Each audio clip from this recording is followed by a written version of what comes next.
Ooh, got it. I know the announcement now. They used to not Fox do that. now. Now it's like No, recording is going on. I guess some nefarious things were it's happening very where, official. yeah, where people are like, wait a minute, are you recording me? So now Right. Zoom announces it. It's like, hey, yeah, we're going to record you. Excellent. Why don't we just start with like, introduce yourself and tell us what you do for a living? Oh, okay. Hi, I'm P.No Noire. Pronounced like the wine, but spelled not like the wine. And so many people confuse it, but it's P period and then capital Noire. Just for the record, folks. I feel like I'm in court right now. But anyway, um, yeah, my do you want my Muggle name? Is that a thing? Like my government Do name? you, how do you want me to, how do you want me P or to, P.No is fine.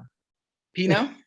Yeah, Okay. P.No, hey you, doesn't matter. Okay. Um, um, yeah, I am a burlesquer. That's not my full-time gig, but it's a full-time commitment. I love burlesque performance. I love singing. I love dancing. I love choreography. Outside of this, without getting into the exact details of which I do work for a major airline. So, yeah. Okay. That's what Great. I do. I'm a traveling stripper. No. That's funny because trying to get this all coordinated, you and I were both like, this time's good, this time's bad. Well, this is Yeah, mountain time. And you're like, well, this is standard time. And I was like, but I'm in the, okay, so if I do it at yeah, noon, then we can push to noon. We can go noon 30. We're going to go one. And yeah, it yeah, was yeah, yeah. like, it's, I know. I should have picked up that you were comfortable with traveling in between time zones because Oh you yeah. so fluidly picked up on it. I was like, oh, okay, I see. I Yeah, and see. that's my life now. Like it's been it is, I've always traveled a lot, but like now it's actually my job. But it's like my first question when someone gives me a time now is like, okay, what time zone?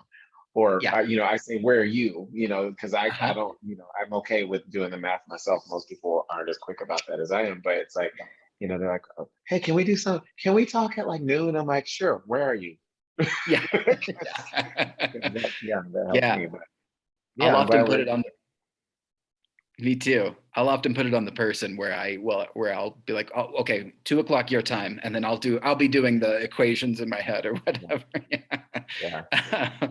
I wanted to talk a little bit about just like hustling for your passion, Oh yeah, because we're both sort of doing that right now. Our yeah. schedules didn't overlap perfectly. And so I took time out to, as well as you did, to make this happen like in the middle of the day before we head back into the grind. And it's a Literally. commitment. Like it is something that you have to say, okay, this is my life. Like I'm gonna do It's a this. job within itself, yeah. Like the Yeah. the management of your personal time, or the management of, anything is your job. It's weird. Like it's like part of your, full gig. Like I don't know what you do for like your full-time job, but like this podcast for you, and having the recordings and the interviews with people or whatever your topics are, have to work around your schedule and things like that. So managing that is probably a job for you too. For me, it is absolutely that, it's Yeah. like my schedule, as far as flying goes, okay, I can just have a flight attendant, but I'm not going to say for what airline because I don't want y'all That's stalking fine. me. Yeah. No. But we, my schedule is once I get it, like I got it today actually. That's part of the reason why I was like, can we push to 1:30?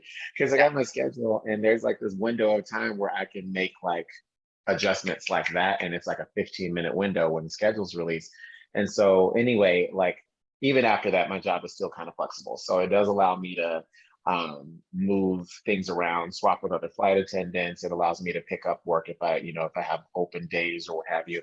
It does allow me to do that. But I have been giving myself, and I want to call myself kind of stupid because I've been setting myself up for stress every once in a while, and correlates to your question about hustling, because like if somebody books me for something, I'll be like, yeah, when's the date? And they'll be like, whatever date, and I'll go count me in, And I don't get my schedule until like, the middle of the month for the following month. So, it could be like December and somebody like, oh, I'd like love to book you for so and so. And I was like, oh, what's today? Like December 3rd. I'm like, cool.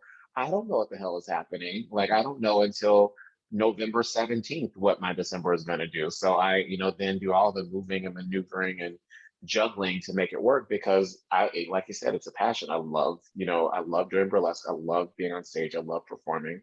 And it's what I have to do. It's what I have to do in order to be able to do the things that I love to do, and on top of that now, if I mean you clearly know this, but the general masses, the public listening or watching, Faggoty Randy is my partner and we live together in Chicago. And so now, our schedules are like, oh, what show are you in? And what show am I in? What show are we in together? Okay, what are we doing out of state? Can we do this together out of state? And then, oh my God, you have a full-time job. I have a full-time job. So it's a lot. Yeah, It's a lot, it's but I love it. yeah. There's three things you have to juggle your like professional, like the thing that makes you money, whatever you do Mhm. professionally, whether that's bartending, so that you Mhm. can do your passions. So there's there's the bartender job, then there is the performance job, the theater Mhm. job, whatever that is, and then you've got your personal life. That's the third thing that you have to juggle. And if you're really lucky, you will have a relationship with somebody that is also an artist or also a thespian. Mhm. Oh, you So know what? I hit the jackpot really with yeah. well, actually he hit the jackpot because I'm a big deal. But no, we both like really we both like struck gold, finding each other. And Mhm. I was already a flight attendant when he and I met. And so it wasn't like a life adjustment on that end. He didn't have to get used to the crazy schedule that is the flight attendant's life. So there was that. And obviously the common ground is that we're both burlesquers. And so, it really does, it really does put us on the same playing field, the same mindset, because the understanding of, performing and booking and da da da da. And to be honest, we're both getting naked on stage basically. So there's that realistic, if I were dating someone who weren't in the burlesque industry or the performance arts industry, they could feel some sort of way about me getting on stage, shaking my taint around, so, you know, we don't have to Yeah. worry about that. So, that is definitely a plus. But yeah, it's definitely a juggle. Yeah. Yeah, fantastic. I want to bring this in. We kind of we went wide with it about like personal this and Yeah. that. How did you get into performance? Like, how did you get into, were you a theater kid, or like at what point were you like burlesque? That's where I'm going. At what point did I decide I'm going to take my clothes off for money? Yeah. No, I, performance has been a part of my existence and a part of my life since I was a young boy child. So, whether it was, you know, singing or dancing or whatever, it's always been a part of my whole family. Like we all, sing and we all play instruments of some sort. We're like the Jacksons, but not without all the money and the plastic surgery. That's basically us. But I say that all the time. So that if anybody ever heard me in any other interview of any sort, and I know the joke is stale, but laugh like you heard it for the first time. Um, It's new for but me. we, well, you're welcome. No, it started out, I've always done stuff, that was physically engaging. Like the first thing I did that was, it's not necessarily performance, but in a way it was. I did taekwondo for a long time, like a martial artist. And so I was like a little guy when I was doing that. And then I started gymnastics and, singing was always a thing. And then I started taking dance and, then I was a cheerleader for a long time, even, in school, in college, and professionally. I taught camps for like 17 years. And in the interim, all those things kind of combined. And, I used to do choreography work for dance teams. And I used to do choreography work for shows. And I used to perform in, like theater stuff. And um, one day, I want to say it was like 2007 or something like that, something like that. I There's a fundraiser sort of benefit show in Chicago called Chicago Takes Off, which is basically the Test Positive Aware Network, or TPAN. They do a lot. of healthcare and research and things, and assist with HIV and AIDS. They have clinics and things like that all over Chicago area. And so they have had this fundraiser for T-Pan. This was a nonprofit sort of thing, called Chicago Takes Off. And well, Todd Keish, I remember, who's Hot Toddy, who's an amazing burlesque performer. He was, I don't want to say old school because he'd probably kill me if I said that, but yeah, he's, a little bit ago, probably early in the neo burlesque scene, was when he was, thriving and doing all the stuff. But in either case, he's a choreographer and he knew I was a dancer. And he was like, "How are you available to do this show? I need some dancers." I was like, "Yeah, hell yeah." And it was a burlesque show. And, it had all these amazing performers, and I'd done it quite a few years. And, Ray Gunn, who I'm sure you're familiar with, he was up and coming at the time. And, we met, and, he was a burlesque performer. And I'm like, "Oh, this stuff is cool." And I'm like, "Oh, I'm assisted with some of the choreography." And I'm like, "Oh, this is cool." I wasn't a burlesquer, I was just a dancer. And so Like a as the backup years go dancer? by, yeah, like a backup dancer and part of like the production dancers and things that go throughout the show. And it was, I mean, I got introduced to a lot. I mean, I was already introduced to drag and things like that, which I'm not a drag performer, but had a lot of friends who did drag. And Coco Peru was one of the hosts of Chicago Takes Off. And I'm like, "I love this person. I love everything about this." And as the years went by, it didn't leave my mind, but it wasn't a priority at the time because I didn't even know how to get into it. I didn't know a lot of the history of burlesque. I didn't know a lot of the ins and outs, the artistry part of it, the performance part of it, yeah, but the artistry part of it wasn't necessarily um, in my wheelhouse yet. And so one day, a friend of mine who I'd known through the cheerleading world, who people know as Jimmy Swagger, who's a burlesque performer here in Chicago, um, he was like I hate to say kid, but he was like 22 or something like that, if that, and reaches out and says, "Hey, Jason," which is my muggle name, folks. Don't be trying to Google me because I got warrants. But anyway, I don't. No, he was like, "Hey, Jason, I know that you sing and you're an MC." So because for work, I was a host and an MC and things. So he goes, "I'm doing this burlesque show. Would you be interested in singing a couple songs and hosting the show?" And I was like, "Hell yeah." So, I did it, and I saw these performers that I'm like, "Oh my God, this is so great." And I'm like, yeah, I think I could do this, and I just tapped into, my performance background and all the things that, made me, a performer, and that kind of shaped the idea of me on stage. And then one day, this is like, I think it was March 23rd to be exact, of like 2014, is the day that P.No Noire actually became P.No Noire. And I was Mhm. hosting shows with Boy Toys Pocket Cabaret in Chicago at Uptown Underground. May she rest in peace because that place is closed down now. But I was hosting a show, and my shtick was I need a stage name. And it was part of my gig, and I was talking to people in the audience, polling them, and I'm like, "I need some good names." And some of the names really goddamn sucked. And I was like, "No." But Pinot Noir blurted out of someone's mouth, and I was like, "Oh." So that was that day. And since then, I started choreographing my own acts and building, my costume designs and working with costumers that can make those designs come to life. And yeah, boom, like here I Boom. am, 7, 8 years later, and, loving it, loving it, knowing the Yeah. history of it and the connections and you know, the the community aspect of it. So Can that we was a talk long about ass answer.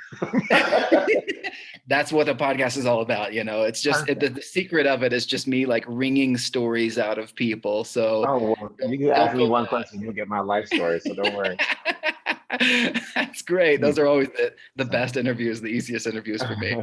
Can we you talk about before you knew how to put the artistry in a mhm. drag performance? Can you talk a little bit?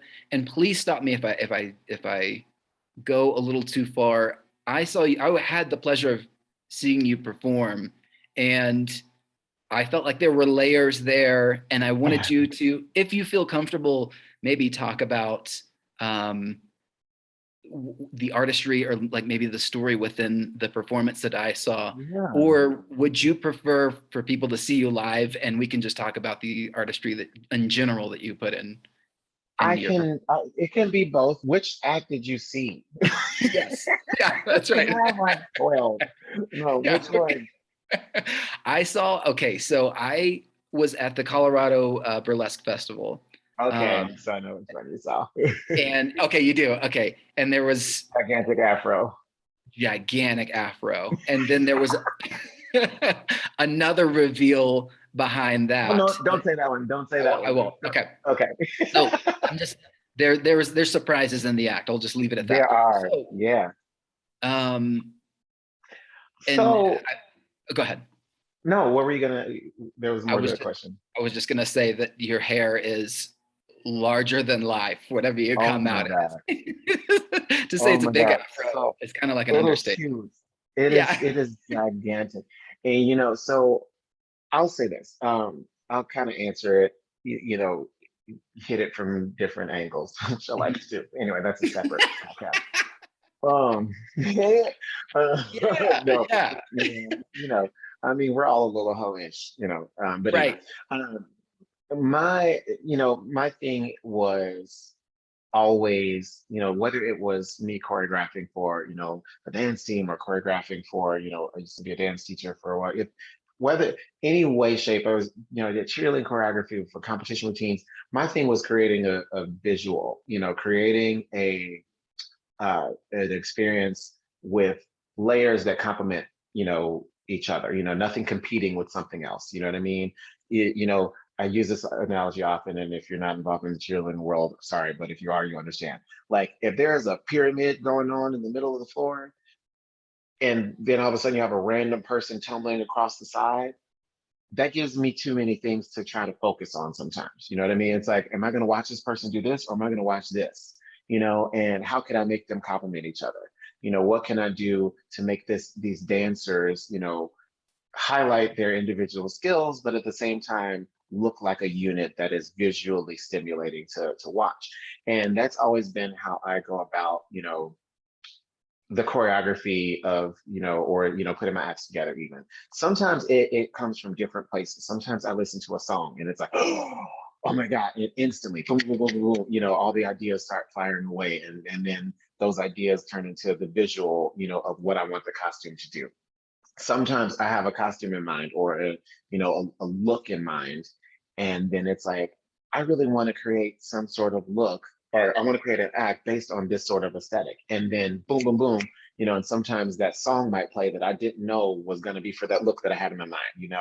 Um, so with regards to like the artistry side of it, it's like my first act ever, like my first full-on burlesque act that wasn't singing strip was to Cinema Italiano from Nine, the Kate Hudson version, and I love it.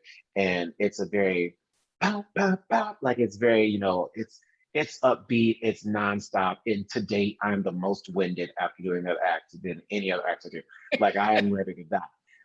And it was the first one I, came out of the gate with. I'm like, I'm not just singing and stripping anymore. I'm not just singing. I'm about to do a burlesque act. I'm about to go balls to the goddamn wall. I'm about to show them all my tumbling skills. I'm going to show them that I can dance. I'm going to show them everything. And literally for 3 minutes and like 40 seconds, I need life support right after because I come off and I'm so, part of me always thought, well, that's what it needs to be. That's what it is for me.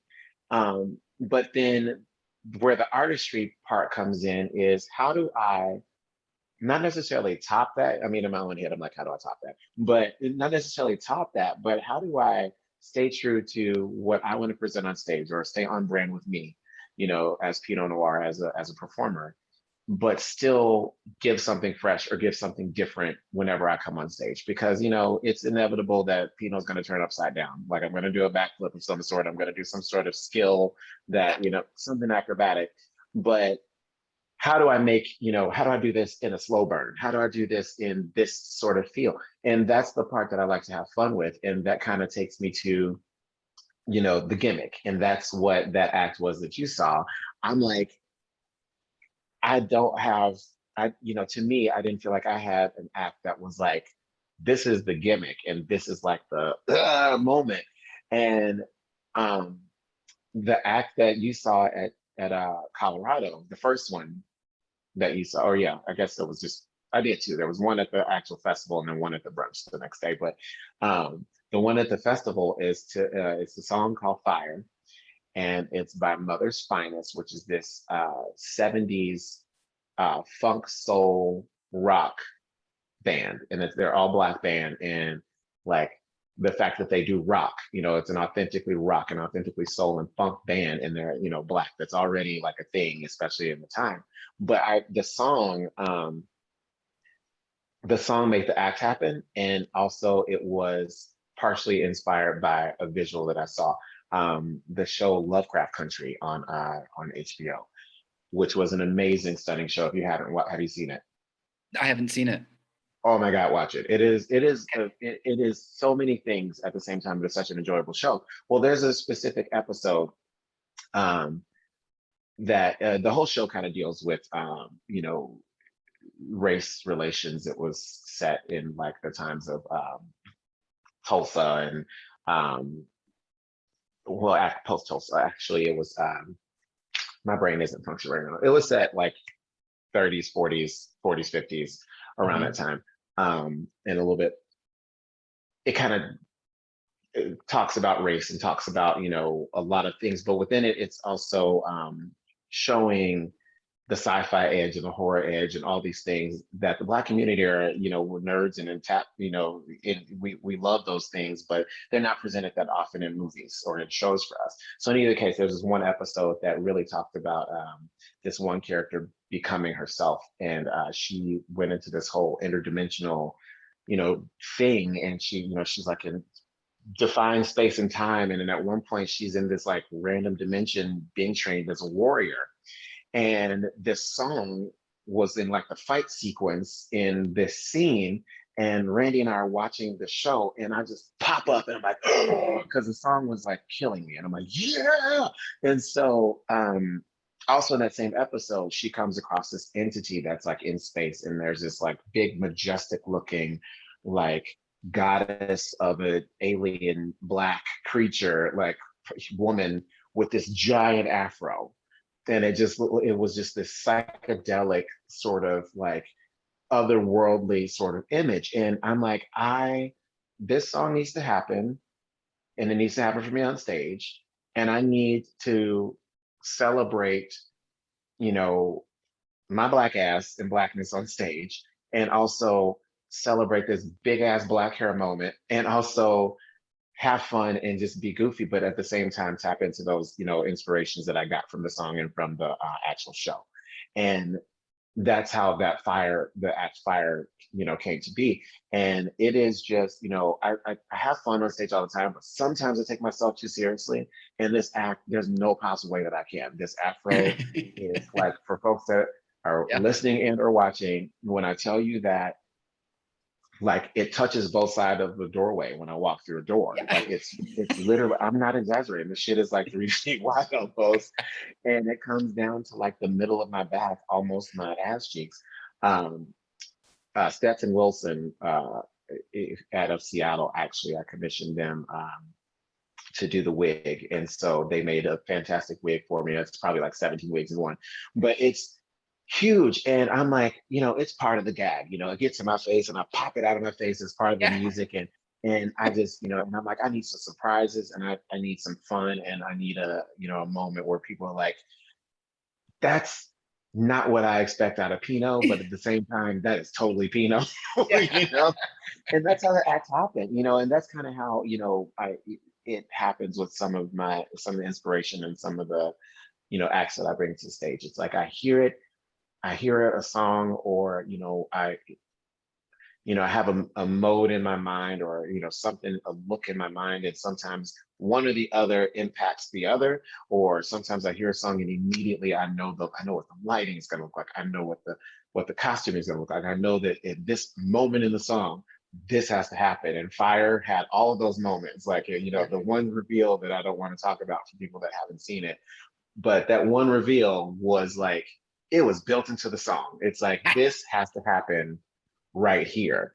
Yeah. And then this thing, when you think that I'm done with surprises, then this thing has to happen right here.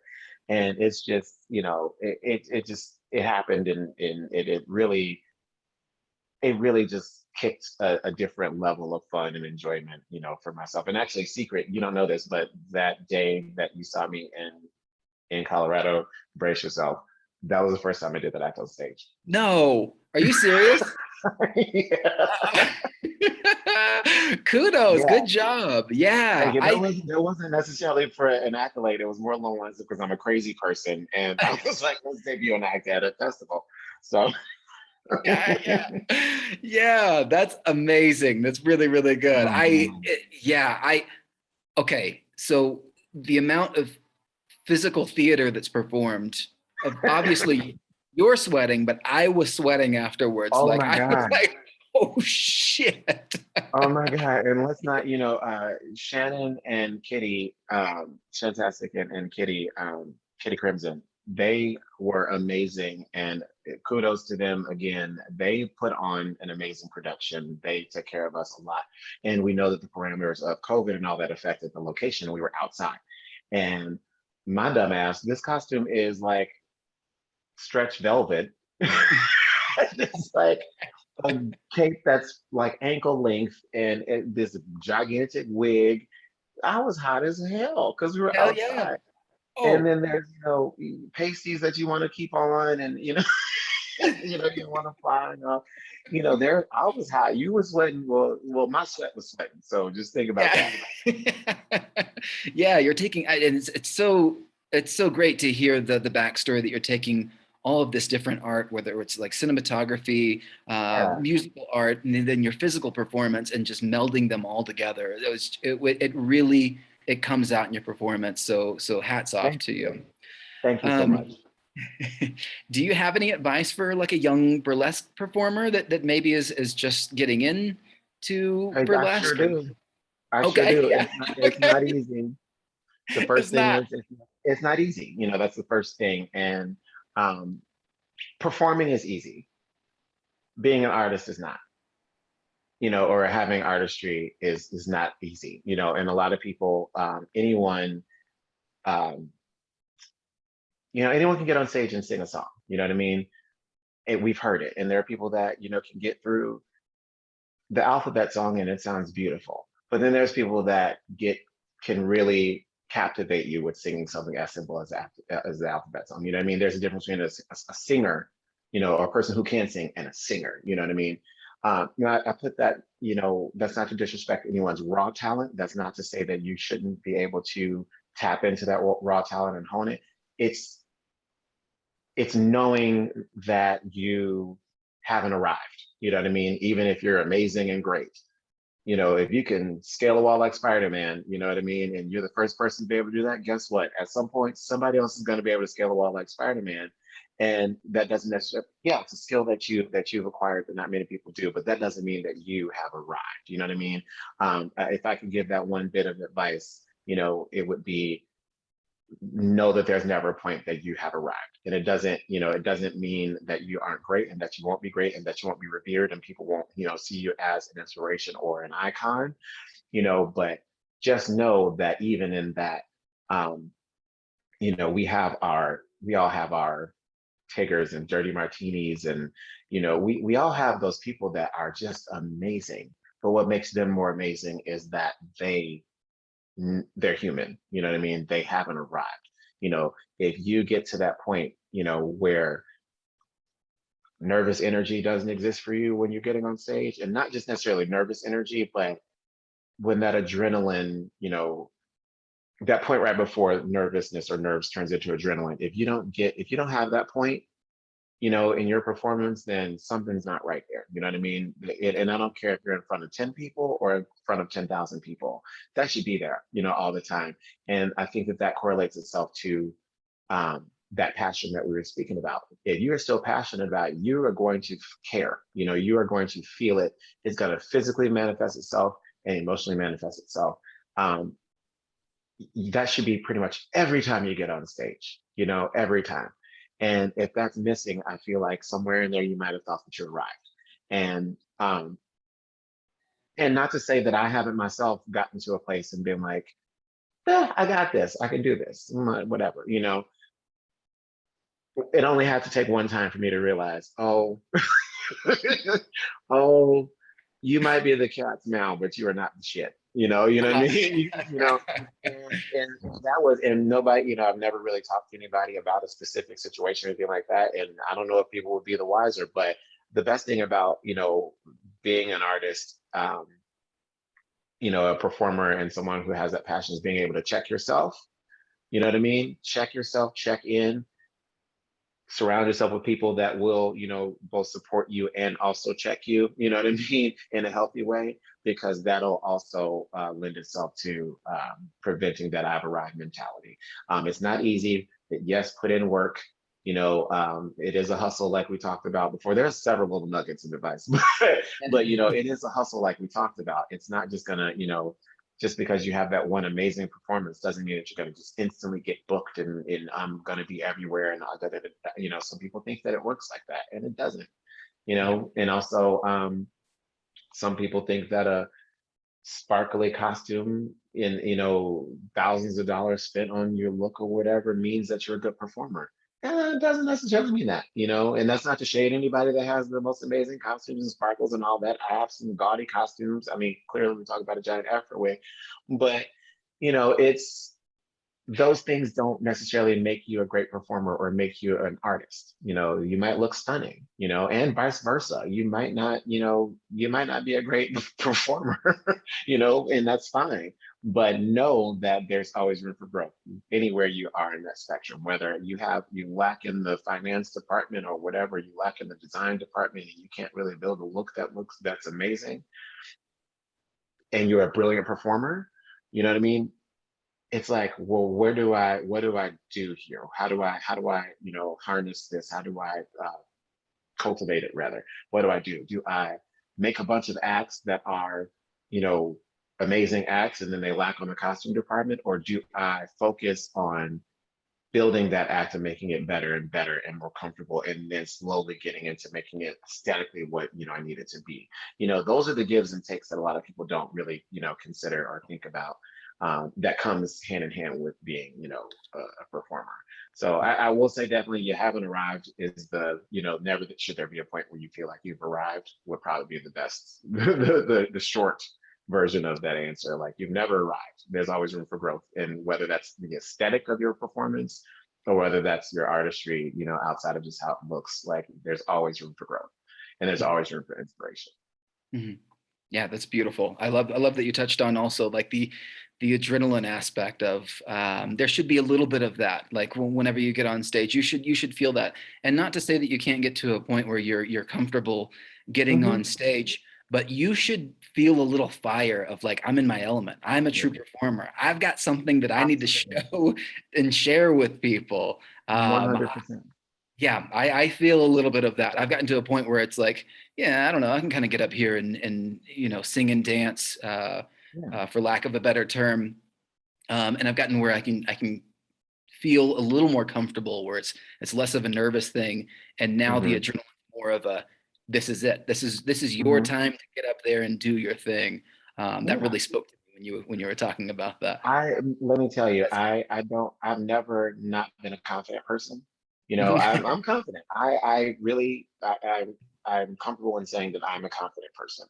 I don't really get nervous. It's not like nervous, like, oh, I'm terrified to do this. It's not a scared, nervous energy.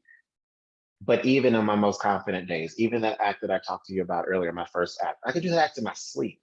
Like, Ah, literally, I'll be tired as hell. I want to sleep immediately afterwards, but I can do that act in my sleep, even right now.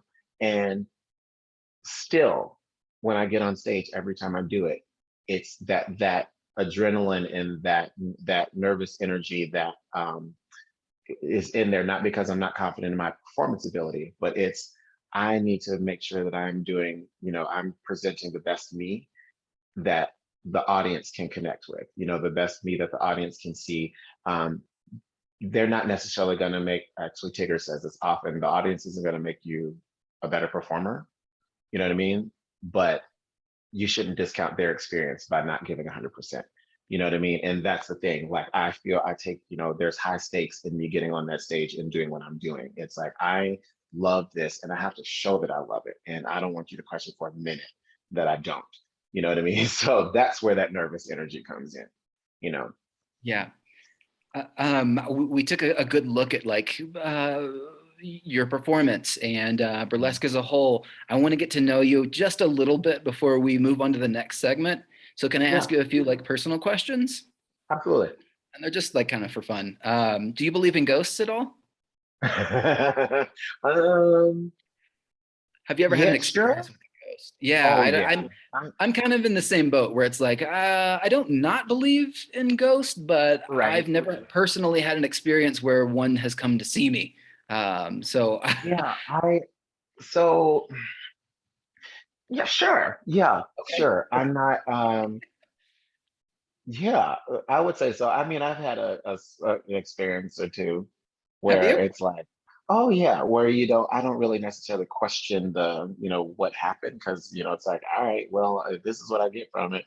If it wasn't, this could be what people assume is a ghost. You know what I mean? That's where my brain is like, it's I like this experience I could understand this unorthodox or phenomenal experience happening and it being so off the wall that I could imagine that this is what people would say that was a ghost. You know what I mean? Doesn't make it not real. doesn't make it, doesn't make it real. But I'm aware that there was only one specific situation that I remember, and like I will shorten it. My grandmother had passed away back in '99, and I'm about to date myself. I was 17 in '99. You did that. Anyway, I was 17 and my grandmother lived with my family before she passed. And she's just the sweetest lady. She was everyone's mother. And my mom and I were sitting in the kitchen at our house. And uh, my stepdad was sitting facing us, and there was like a door that's kind of behind, like over my shoulder, and it's over my left shoulder, and it was over my mom's right shoulder, and it goes into the like dining room. Well, the three of us were the only ones home, and we're sitting there, and we're eating, and we're talking, and this is shortly after my grandmother had passed away, and we're just sitting there, and my mom and I both at the same time like gasped and looked out of the door at the exact same time, and it was like we looked at each other and my mom like looked at me and we looked at my stepdad. He's like, "What?" We're like, um, and it was like, it was a weird, just for it to. I got up and I looked. There's nothing going on in the living room. There's nobody. There's just us three home, and that was one of those moments where we both were like, we had a moment. And my mom actually kind of got like, she kind of got a little emotional and kind of teared up a little bit when it happened. And I was like, oh man. And to me, I was like, it could have been anything. It could have been fast cloud coverage for whatever, even though it was nighttime. It could have been a car that drove past and like their lights reflected off of something and made a shadow across. But the timing of us both reacting to it, there being nothing standing out that was different or normal, in my head I was like, that's my grandmother. That could have been Yeah. my grandmother, or it could have just been light reflected off of something. You know what Yeah. I mean? So Sure. that experience, yeah, Okay. sure, sure. Yeah.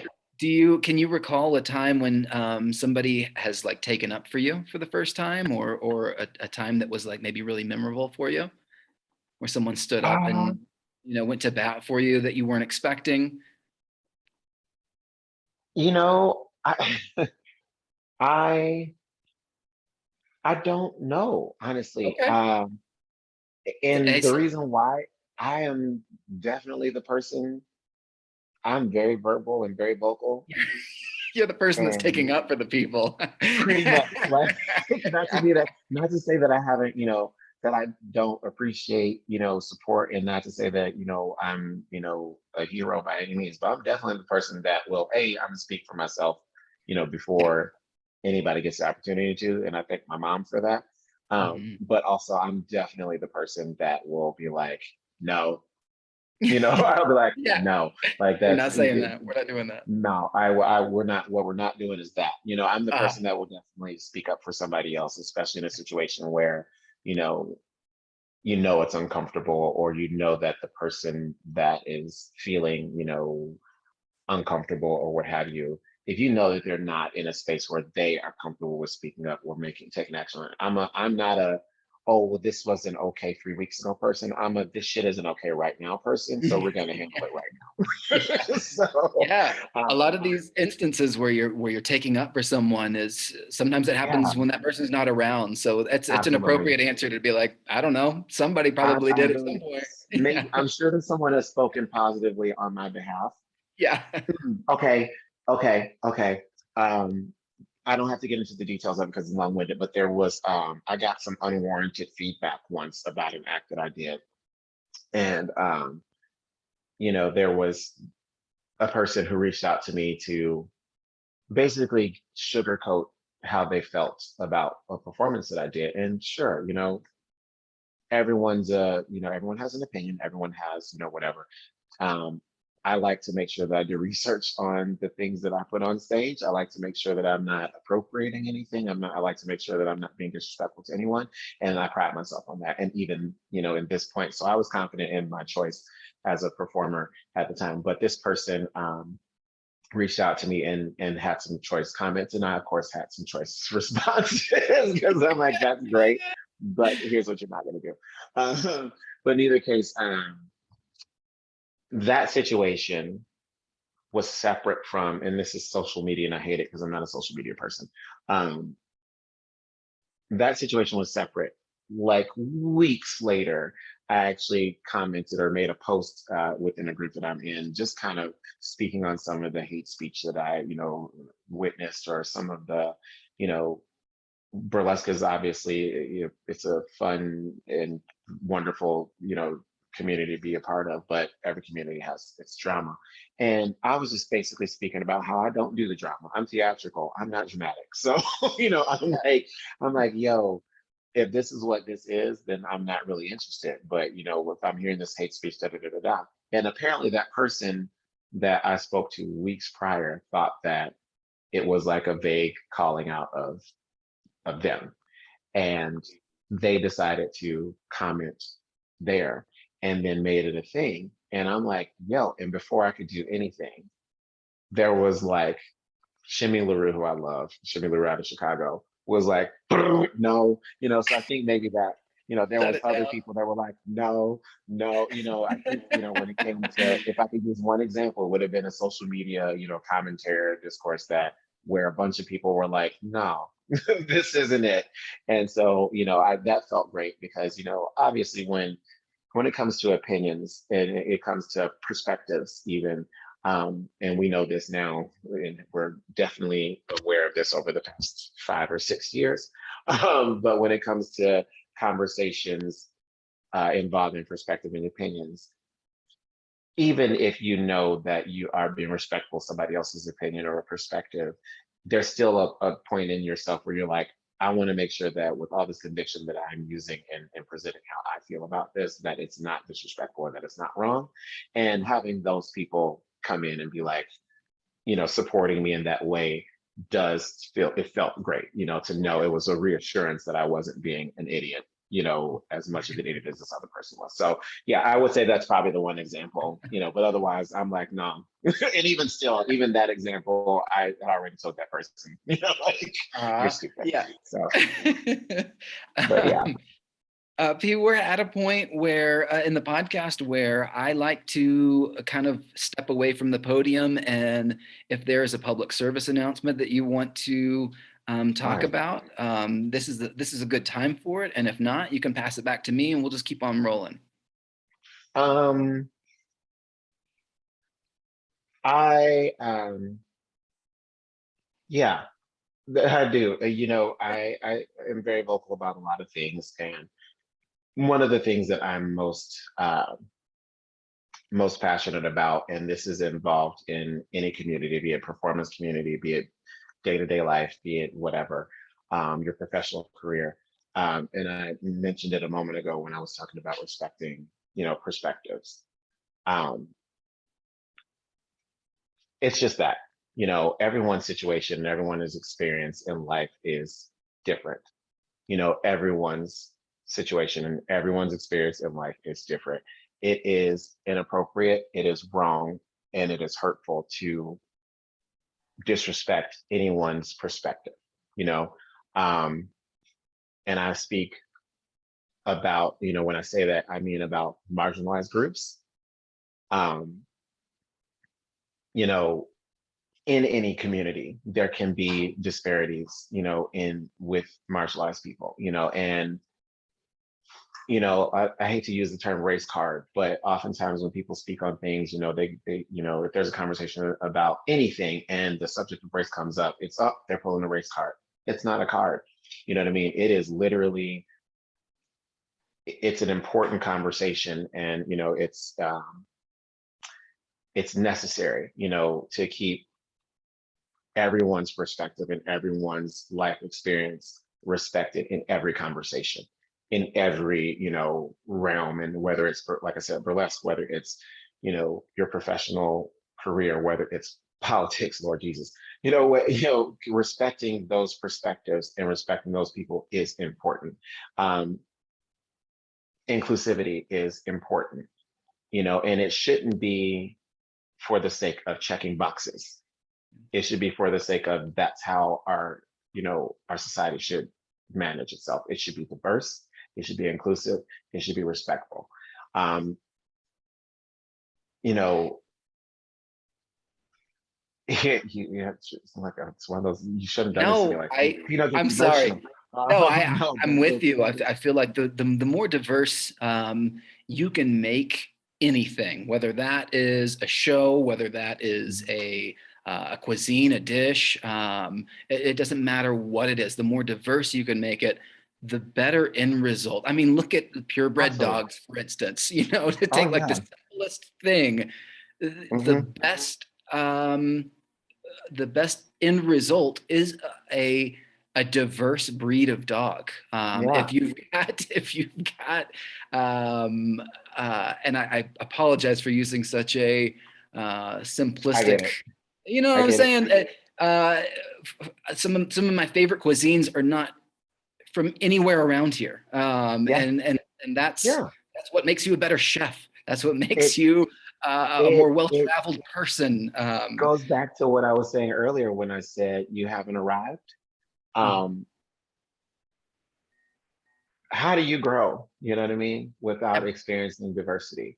How are you inspired without experiencing diversity? And with that word inspiration, I need to make sure that it's clear that I do not mean appropriation.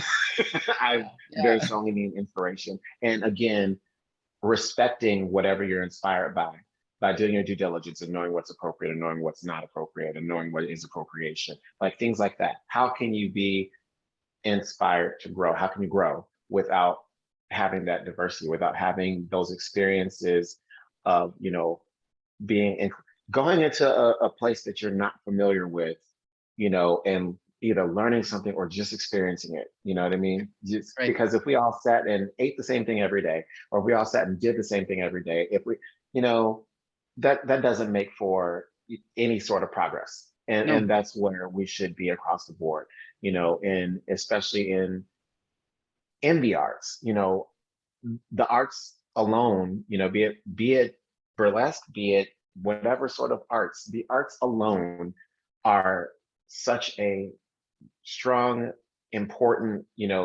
need in our society. And it's already lacking, enough, the respect for the arts and, that's already lacking. It's so necessary. But even within that, there needs to be diversity, there needs to be inclusivity, because if there is not, then you are left with one idea of what something is. And the minute that someone or something presents a different idea, that's when the, segregation starts. That's when the hatred starts. That's when the misunderstanding starts. That's when the disrespect starts. So I think it's our responsibility. It's why Bodysuit, which is Faggoty Randy, myself, and Samsonite, one of the things that make us work as a production team and as a group is that we feel the same way. We meet mutually in that mindset where every show that we put together, you know what I mean? I mean, we've had a specific, like, we had a couple specific shows where it was like all Black cast, but the need for that was obvious. It was an obvious need, you know, Yeah. but our shows are inclusive, you know what I mean? And it's not because we are, again, checking boxes. The three of us will sit down and be like, or talk via Zoom or whatever, because, you know, the panini, I stopped saying Mhm. pandemic. Um, but we would all be talking and it's like, hey, we want to put a show together with the cast. Who are your, what, you know, give us 3 names or 5 names or whatever, some folks that you want to reach out to. And it just so happens that of the names of the people that we put together, all of us have somebody that is, you know, most people that are people of color, all of us have someone that, you know, they may be non-binary or gender non-conforming or trans, someone, you know, we have just the, you know, body types, because we're not looking at, you know, oh, I think this person will look good on stage in this costume, or this person fits this aesthetic. No, we know some badass, amazing performers that are, you know, and that's not necessarily to say that there are big names and popular, whatever either. We just, you know, if we want to see what we want to see on stage are those folks that are artists and performers and amazing people. Um, and there is no parameter, there are no parameters that decide what that person should look like, or, you know, what that person's perspective should be, you know. And that's the most important thing for me, you know. That's Yeah. one of the most important things for me. If I, you know, if I walk in a room and I'm the only one that looks like me, you know what I mean? You know, if I'm in a show and it's like, man, could really Yeah. use Yeah. Ben, you know. Yeah. We could spruce this place up A a little bit. Yeah. bit, you know, I mean, Yeah. give me Yeah. a spray tan at least, you know, I mean, Yeah. something, you know, but not to, you know, that would be my public service announcement, Yeah. inclusivity in respect of, you know, perspectives. And just, you know, my grandmother, I mentioned my grandmother, I'm a big family person. My grandmother used to say all the time, it's just nice to be nice. It's You nice know to what I be mean? nice. It's just Yeah. nice to be nice. It's so Preach, grandma. much easier to just be a good person than it is to be a bitch, you know, or to be a Yeah. complete douche. It's so much easier, you And it know, takes way, to do that. yeah, it takes way less energy. It It's takes really less easy. energy. It takes so much. I mean, I don't like frown lines, you know, like you Yeah. know, Yeah. furrowed brows and things, you know, that, you know, when you put It's on not makeup cute. on stage, it gets in the creases. You don't want Yeah. that. No, so you know, it's just nice to be nice, and you know, it's just how we should be. Like, you know, respect each other, respect other people, unless you're a racist. Don't respect racists because they're Yeah, stupid, that's right. or misogynists, or xenophobe, or homophobes, whatever. You know what Uh-huh. I'm saying? Teachable moment. Pinot Noir. We always end the show, and I apologize for this because Okay. it is embarrassing sometimes. We What? always end the show with a poop story. Now, you've got an immaculate ass, and I don't want to tarnish the Ooh, reputation of it. thank you. Say it So, again. No, I'm joking. yeah.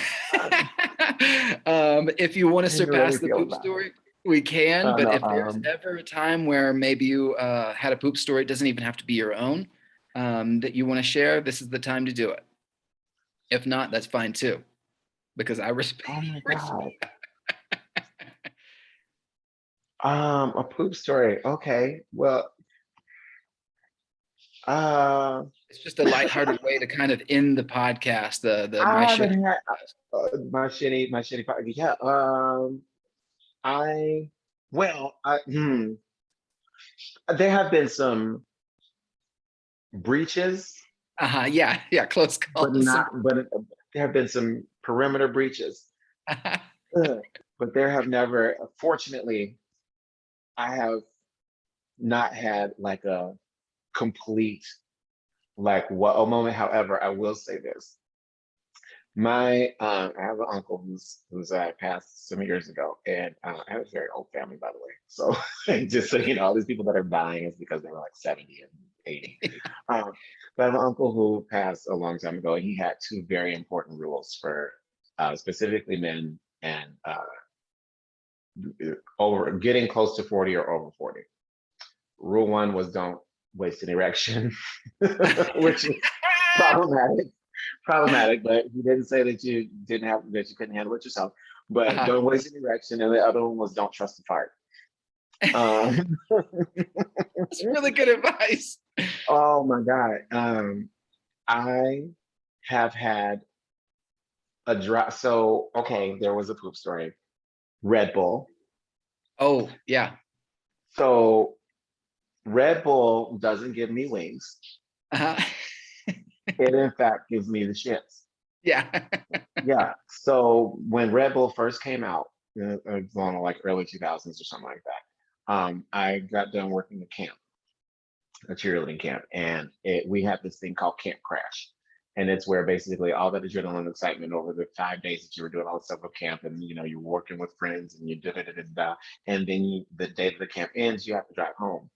Mm. That Camp Crash hits in, and it's like all that adrenaline goes, and you're like, "Ugh." So I'm like, oh, bitch, oh, you are not going to make this drive.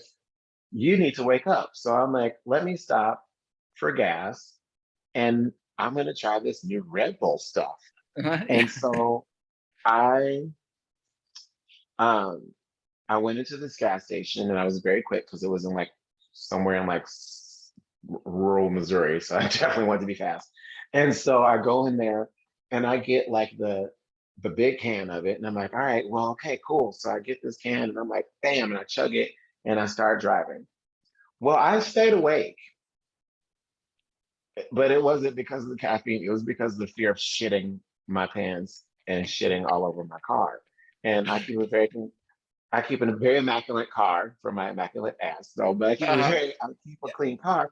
And I'm like driving and I'm like, I'm listening to my songs. I'm singing all the Little Shop of Horrors and all the Dream Girls because I'm gay. I don't know if you noticed, but I'm singing all this stuff while I'm driving. I'm like, yes, yeah. And I hit that one high note and my stomach was like, go, go, go, go, go, go, go, go. And I was like, oh shit. So I'm sitting there, my eyes are bucked open and I'm clenching every muscle. I don't have, can men do Kegels? Because that's what I was doing. I was Yeah. like, whoa, I was squeezing. And I'm like driving, and I swear to you, I don't think that the stretch of road could have been longer because it's like rest stops are everywhere when you don't need them. Yeah. And Lord have mercy, I'm just driving and driving, and I'm like, I am going to shit my pants. This is gonna happen. I'm like, Uh-huh. oh, I'm just prepared. I'm like, I got the duffel bag of clothes in the car. I'm like, I could pull over and then shit on the grass, but then I'm probably gonna get arrested, and then I don't know. So it got to the point where it was almost a breach, Yeah. You made it. You made it. and somehow, out in the middle of nowhere, the Golden Arches, Oh, McDuck, thank you. they Yes. were glowing. And I don't eat McDonald's, but I've never been more thankful for a McDonald's in my Yeah. life. Yeah. And I parked the car. I think I left the key in the ignition in the car running. I hopped out of that car. I flew in that door, and the rest was history. Like I felt like Yeah. I needed to bathe in the McDonald's sink after I was done. It was so bad. So yeah, it wasn't a full on escape from Uh-huh. Alcatraz or Alpha ass. Yeah. It wasn't a full escape, Yes. but it was definitely a perimeter breach that, yeah, it could have been really bad. So Oh my God. That's so good. So good. my P.No Noire underwear is, survived. yeah. Yeah, that's so good. Is there anywhere where we can check you out? I'll absolutely add your Instagram to the show notes so Yeah. people can see your performances and keep up to speed with what you have going on. Is there a website or Um, anything extra I can add? I don't have a website. I should probably work on that. All right. There's a few things. So I'm with, well, keep up with bodysuit stuff. Bodysuit is on Instagram as well. That's me and Faggot and Randy and Samsonite. Um, we have projects that we work on or that are in the works. I'm not going to get into detail on them, but they're coming up. Probably a lot of that stuff is going to happen after like the first of the year because we all have, with everything reopening, we're all like, so Yeah. um, stuff with bodysuit, Boy Choice Pocket Cabaret. which is Boy Toy Chicago on if you go to Instagram. I should know that. But Boy Toy's Pocket Cabaret have a show coming up at the Newport Theater in Chicago on the 4th of September. If you're in Chicago and want to check us out, Randy is going to be joining us for that show as well. I am, oh, duh, I'm competing for Grand Master Funk at What the There Funk it is. Fest Yeah. this coming Yeah. weekend in Seattle. The shows are sold out, but still send money. Because, again, we love a BIPOC organization. So please make sure that y'all support that in any way you can. It's What the Funk Fest. You can, Mixed Pucks Aplenty is one of the folks running that along with Rebecca Davis. So that's coming up. Where I'm like a traveling showgirl. I really am. Uh-huh. I have that September next month. I'm going to be in Philadelphia. Miss V. I'm headlining Glamorama there, which I'm super excited about. And also, I'll be in New York. I don't know if I'm supposed to disclose this, but I did get accepted to perform at the New York Burlesque Fest. So that'll be fun. We got a lot of fun stuff going on. So, yeah. Oh, I'm Untitled in Chicago regularly or semi-regularly. Untitled, Unbridled at Untitled, which is really great. It's great. Michelle Lamore runs that remotely, actually, but Michelle Lamore runs that show. Randy, myself are in that regularly now, and it's a blast. And yeah, The Drifter also in Chicago. Just come to Chicago, like y'all. Come to Chicago, or just follow me on Instagram. I need all the followers because I'm lame, and I actually didn't start my Instagram until like a year and a half ago. But yeah. Yeah, I'll put it in the show notes. I'm sorry. No, it's okay. I'll put it in the show notes so it's easy to find. So you can just click on the hyperlink and it'll take you right to P.No Noire's Instagram. Thank you so much. Please tell Faggoty Randy I said hello, and I'll let you go. I had a blast. I did too. I'm actually about to fly out in about 2 hours. I'm a wild person. Yeah.